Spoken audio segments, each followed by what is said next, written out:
It's time for the March Madness recap presented by Max. Krysten Peek, Danny Green, Jason Fitz with Yahoo Sports. Our championship matchup is set. We know we're going to get Purdue taking on UConn. UConn gets there by way of a 14-point win in the Final Four. And KP, I've been talking about disrespect all day. There was plenty of disrespect in the beginning of this game. It was very clear that Nate Oates and Alabama, their game plan coming into this game was target the freshman, Stephon Castle, make him beat us the entire game, and that's exactly what he did. He finished with 21 points, he had 2 early deep threes, and it just set the tone for UConn, and then after that was off to the races, and it was just a business trip for them. Yeah, they gave us what we wanted tonight. This whole weekend, the game was tough and close early.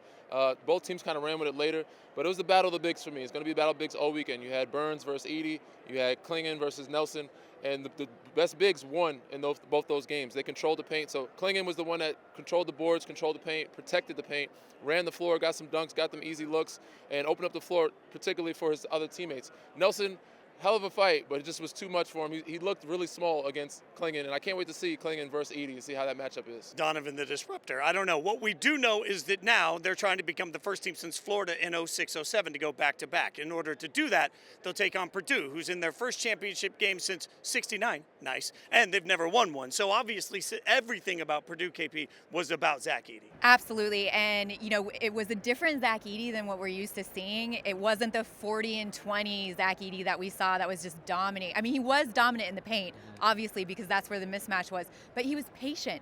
He had it felt like a quiet 20 and 12, and he was waiting for his teammates to cut off the ball.